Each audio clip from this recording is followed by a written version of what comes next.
Today's show is sponsored by our friends at Orca Coolers, who make some of the coolest tumblers out there. They even have whiskey barrel tumblers, all sorts. They have like a wine tumbler, super cool. And then they make these awesome roto-molded coolers that keep everything cold for, you could put ice in there for like 5 days. And the ice will stay. I know, I've done it myself, but hot off the presses, fresh off the national championship game, they have Georgia national championship tumblers ready to go. If you go to orcacoolers.com, use code DADSEASON, you will save 20% off your whole order. And all you Georgia fans out there, hit them up, get one of those tumblers now. Just make sure you use code DADSEASON. Today's show is also sponsored by our friends at Action247.com, the only sports book by Tennesseans for Tennesseans. And if you want action, there's a lot to get into this week. Even though the fact that Georgia won the national championship yesterday, that's all done. NCAA is done, but the NFL playoffs start this weekend. They have games Saturday and Sunday. If you bet $20 on the spread both days, you will automatically get a $20 free bet because they love you. There's always Friday deposit boosts. They even have table tennis, ping pong, whatever you want to call it. They even have those prop bets this week. The Sony Open is this week. Golf is back in full swing. If you bet $25 on the winner, they will give you a $25 free bet if your guy lands in the top 10 but doesn't win. So check out Action 24/7 for all sorts of cool bets like that. Use code DADS100. They will match up to $800 of your deposit up until the Super Bowl. So lots of good stuff going on with our friends at Action247.com. Use code DADS100.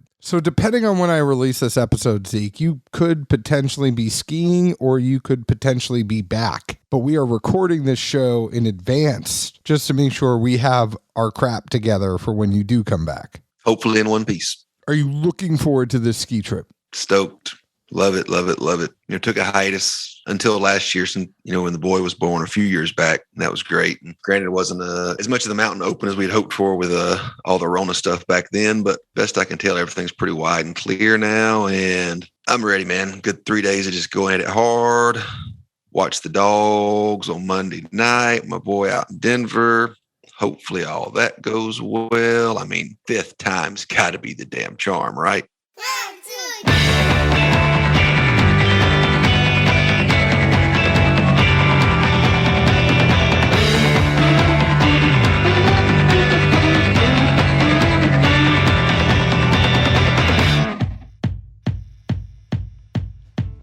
Hello, everyone. My name is John Edwards. With me, as always, is Zeke Baker, and together we make the Dad's Drinking Bourbon. Wherever you are, whatever time it is, thank you for making us part of your day. This episode is either going to be a glorious one for Zeke, or it's going to be one where he's in the corner in the fetal position crying about some dogs. What do you think the chances are? I mean, textbook says 50-50. Somebody's got to win.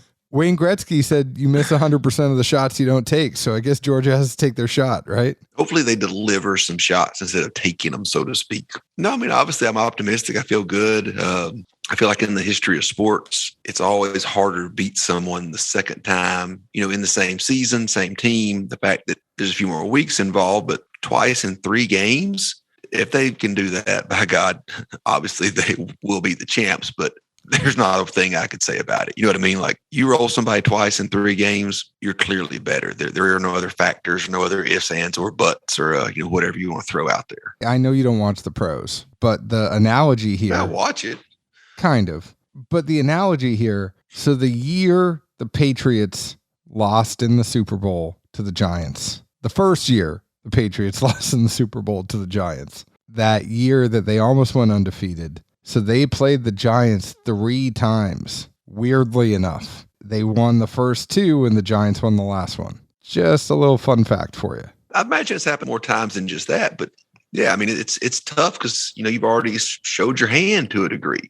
You study somebody, you scheme against them, you find what works. But then if you show all that off, I mean, how many times can you reinvent the wheel? Everybody's only got so many weaknesses. But at the same time, I'm a firm believer as a football player, and you were a football player, like the offense should be like, I'm running it right here. As the defense, you have to stop me. So at the same time, you could show your hand. You know the gist of what they're going to do. You watch film. The trick is, can you stop them? Like that is the game right there. It doesn't matter if you know exactly what the play is. You still got to stop it. Somebody could still juke you, break your ankles when they're going out running a route. You fall down, you look the wrong way. Quarterback looks you off. You think that he's going to pass to another receiver. You kind of go over a little bit. One guy gets open. The nuances of football, you still have to stop them. I think the third game where each team has won one this season, I think it's anybody's game. They both have seen each other's best look. And even though Georgia lost last time, it's not like they looked terrible. It didn't look too good.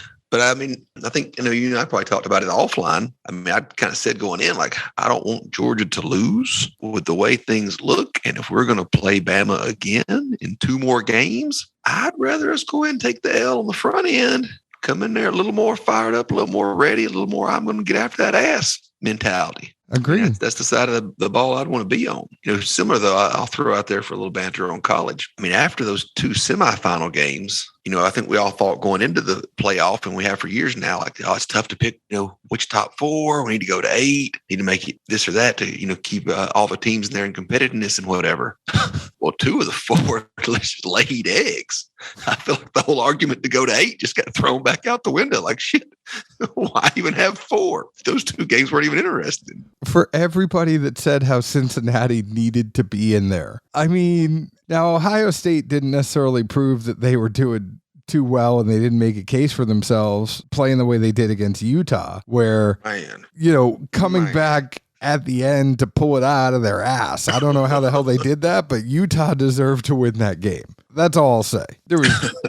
I thought they were going to lose. Honestly, I was like, all right, come on, Utah, I'll do something. But then literally, I don't know what else to say other than like, what do you do now with that whole argument for 8?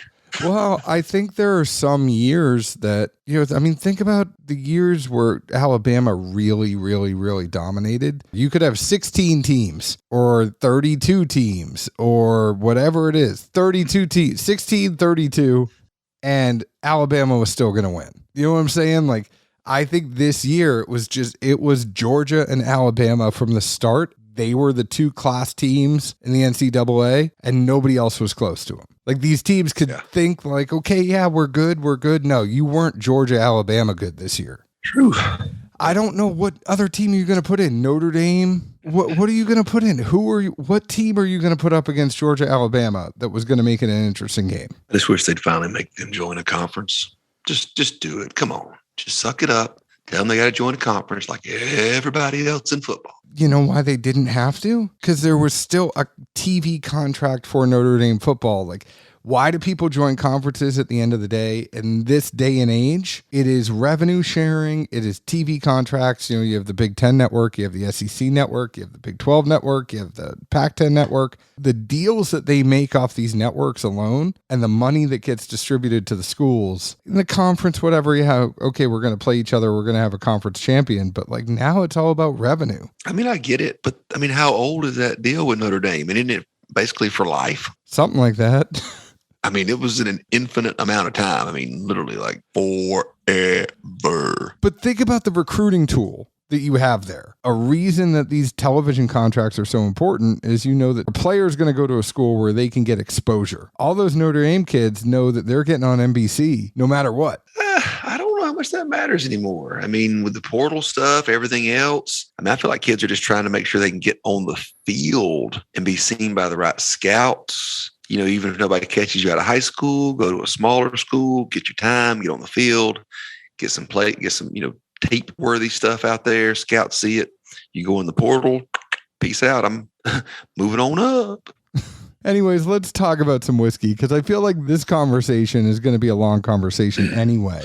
Wheelhorse Bourbon and Wheelhorse Rye. They are put out by a place. It's Latitude Distributing actually in Massachusetts, but it is distilled at Green River in Owensboro, Kentucky, formerly known as OZ Tyler. We've talked about them a lot. They make the juke joint from Blue Note, Bradshaw bourbon. There's a whole lot of other stuff that they make. I think the Elvis stuff came from there too. There's a whole lot of contract distilling they're doing at Green River. We have been big fans of Green River. And then finally, there's people that are agreeing with us the big guy, Fred Minnick. Fred said on December 30th, he put it on Twitter, since they scrapped rapid aging efforts, Green River Distillery has been making great whiskey that's now coming to age. And let me tell you, what Jacob Call is doing post OZ Tyler may be the biggest turnaround in whiskey history. Look for big things from them in 2022. I couldn't agree with it more. We've been saying it for a while, but I couldn't agree with it more. What they've done there, that whole Terra Pura crap from OZ Tyler and their rapid aging efforts really made people kind of look down on them. But at the same time, if you were in the know, think about how many different distilleries came around and they had NDAs in place. And you're like, hey, where's that whiskey from? And they're like, OZ Tyler. Well, I mean, yeah, wasn't the Terra whatever, that just that one Cleveland brand? That wasn't their model. Weren't they doing it for someone? Well, it was a couple. It was their model. They were trying to do it for a couple different things. For some reason, I thought it was just that one brand, and I just assumed like they paid them to do that process for them since they were contract distilling for them. Part of it was contract distilling. Part of it was them going out and saying, hey, we can rapid age whiskey for you and it tastes good. And then a whole bunch of people going, I don't know if I've ever had things in smaller barrels, rapid age that tasted good. Oof. The whole small barrel thing. I mean, it's tough.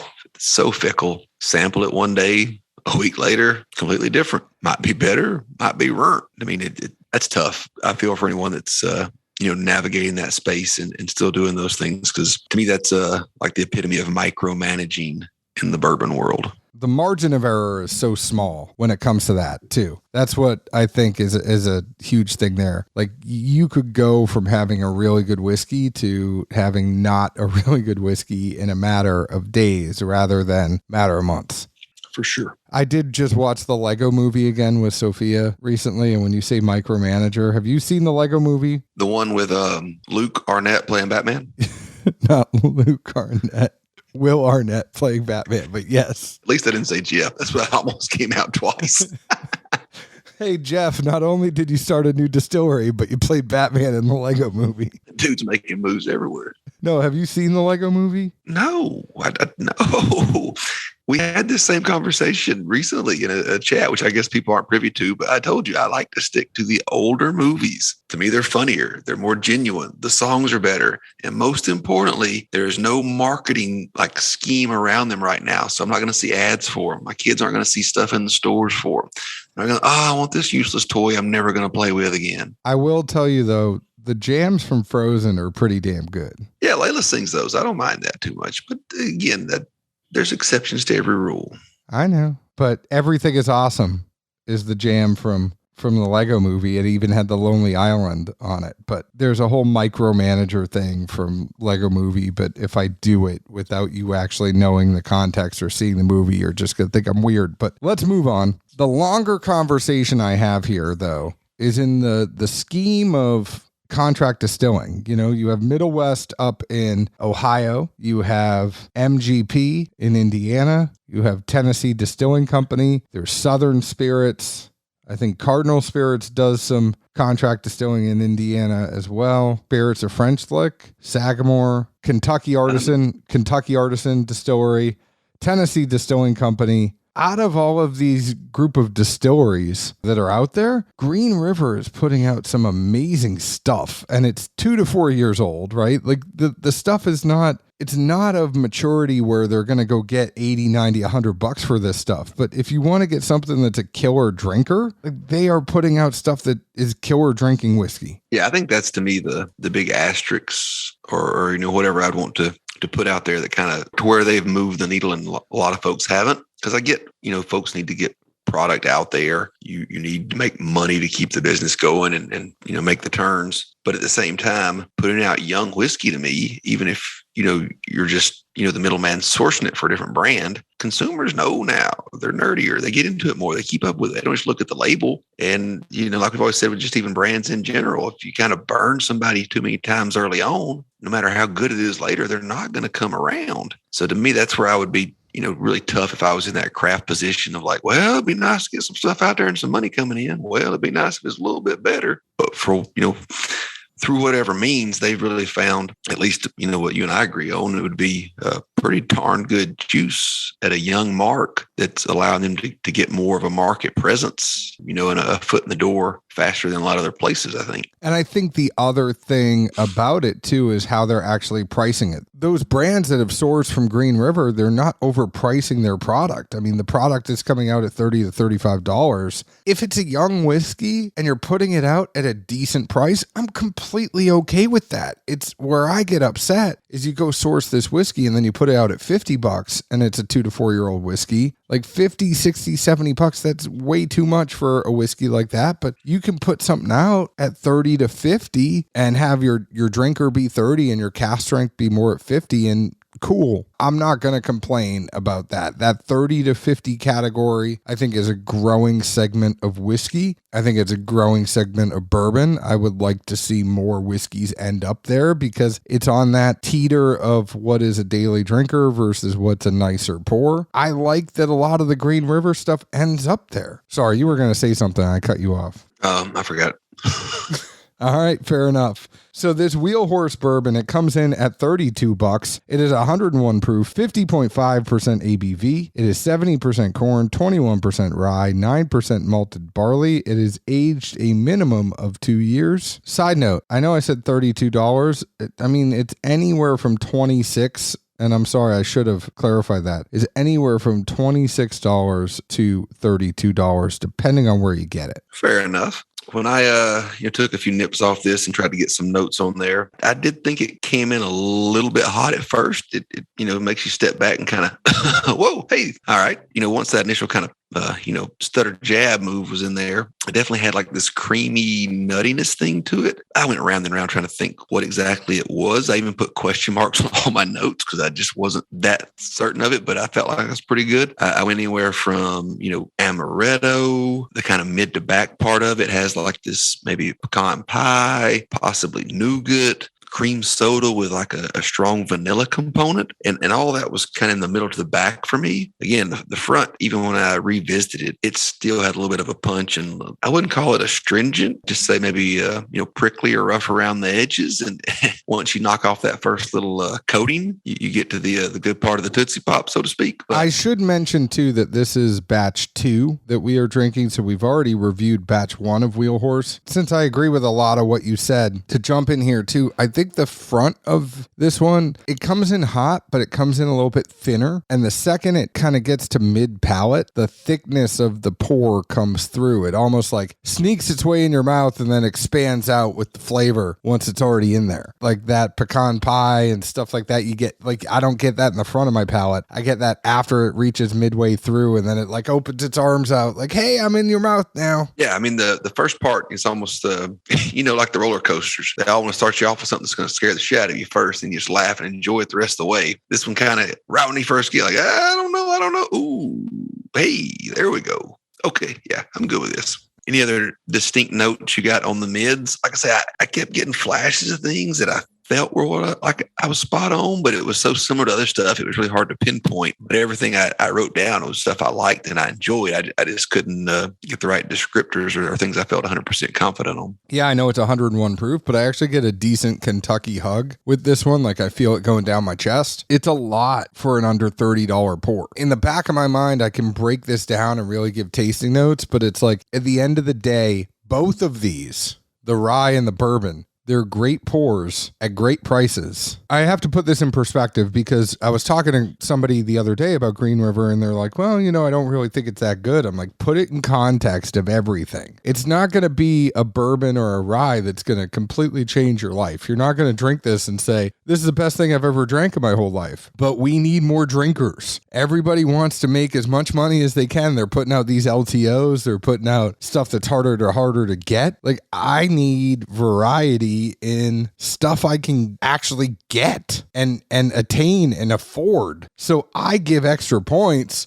Like it tastes that much better to me that I'm like, oh shit, there's something that's decent to drink and it's not going to hurt my wallet. I'm in. Oh yeah. I mean, we've said it countless times. First couple, yeah, you want something mid to nicer. You're going to enjoy, nurse it. You're not going to drink that the whole night. The palate gets desensitized. It's going to happen. Or you're watching and doing stuff. You're not paying attention to what you're drinking anyway. Like there's no point in drinking something that should be savored while you're completely engulfed in a movie. even if it's the Lego one. The Lego movie is great. I will tell you. I can't handle those characters. I don't know. They seem weird to me. Why? It's got Chris Pratt. The characters seem weird to me. The Lego characters? I don't know. It's that weird thing between animation and people, and it's either one, but it's weird. I don't know. But the other good thing about, both of these products, for me at least too, is yes, they're young. So there's going to be juice that gets older. Inevitably, some of these rough edges are going to get smoothed out with time, because that's what bourbon in the barrel or rye in the barrel should do. Then you're going to have even better products down the road, which, not to be negative or throw shade, but there's been plenty of crafts that 2 to 3 or even 4 years we've tasted. And I'm like, I don't know if Fatton's going to make it. We might just need to go ahead and send him off to the sale. Well, and if this is where this is now, to your point, if this is where this stuff is now, where is it going to be 2, 3, 4 years from now, when it is, getting into that sweet spot of bourbon? It's going to be freaking incredible, because it's already good now. I'm not saying it's the best stuff now. It's good stuff now. When it gets to that age, it's going to be great. Yeah. And I don't know about you, but I definitely thought of the two, the bourbon was preferable for me. Rye wise, just in case anyone wants some notes on that, we'll throw them in there real quick, or I will at least. I thought it was heavy cinnamon. It definitely leads the way all the way in, followed by some caramel apple and green Starbrights, which I've gotten some ryes recently. I like it. The cinnamon just kind of is always number 2 and a little more heat than I would care for. At some points, almost like an apple Jolly Rancher. The best way I could describe the way the cinnamon just kind of is present throughout is that it seemed starchy crisp to me. Like it almost to the point of just like having a bite, like a real firm collar on a shirt. You know what I mean? Just how crisp it is. I don't know. That's what I went with for that one. But again, both these products to me are showing very well for where they are, and also showing a very good future for down the road. I agree. I still think this is not my ideal rye, but if I was going to have an accessible 95.5 rye, besides all the wonderful ones we picked at Nashville Barrel Company, I would have this Wheel Horse as a 95.5. Just purely under 30, you want to get that right. I mean, we all know, it's very apparent, and I've talked about it, that I am in this phase where I like a Kentucky rye a little bit more corn in my rye. And so are they making their own rye or no then? Yeah. It's a 95.5. Yeah, they're making it, but it's 95.5. I mean, like, okay, I just feel like there's not only one distillery. I mean, Bardstown makes 95.5 too. I know. I just feel like we're also trained that when you're 95.5, it's like playing bingo. Like, oh, MGP, put your red dot down or whatever. To me, at least, I try and throw out the disclaimer if it's 95.5, but not MGP. Like, well, they're using the same recipe, but they are making it and it is their own product. 100%. They are making it. It's their own product. But what I will say about this 95.5 from Green River is I don't get as much of the pine and wintergreen as I do from an MGP 95.5. And that's the thing that makes me gravitate towards this. It's also kind of the thing that I did like about the MBCs, and I'm not just like saying it because we're friends with them, is I didn't get as much of that MGP signature on some of my favorite ryes from over there, especially like the blend that we were lucky enough to be a part of with the blend of the rye at 20 something bucks for this. Like, it is a no-brainer. There's something on the back of this though, like on the finish, and I'm trying to really like put it in my head and talk at the same time, and I'm not doing a good job of like thinking and talking at the same time. That's where I sat here and I was like, what is this doing? Like, what am I picking up? And that's where I said the cinnamon almost felt starchy crisp to me. It was just there and it grabbed you. And the way the cinnamon grabs the whole way through, it never, I guess, released really for me to let other flavors hit the taste buds as much. That's kind of the way I look at it, so to speak. But I'm okay with that. And I agree with you on the cinnamon. I'm okay with that because it's different and it's still good, right? Like, different isn't always good, but this is different than some other stuff that you're going to get out there. It's at an affordable price and it tastes good. So I'm in. Fair enough. Fair enough. Thank you to Wheel Horse for sending us these samples. We really appreciate it. Thank you to Green River. They didn't send us anything, but thank you for putting out some great whiskey. And we hope to do something with you soon. Have you on, talk about it. If you're listening, come on over. Come talk to the dads. We'll come up to you, whatever it is. Find us on Facebook at Dad's Drinking Bourbon, Twitter at Bourbon Dads, Instagram at Dad's Drinking Bourbon. Please leave us an open and honest review wherever you listen to us. Like we leave open and honest reviews about the spirits we drink. Zeke, where else can the folks find us? Good old Nashville, Tennessee. Hopefully I make it back from Breckenridge in one piece. And speaking of ones, let's hope the Dawgs are holding up one by their name. Well, don't hit a tree, and I'll see you when you get back. Cheers. Ciao.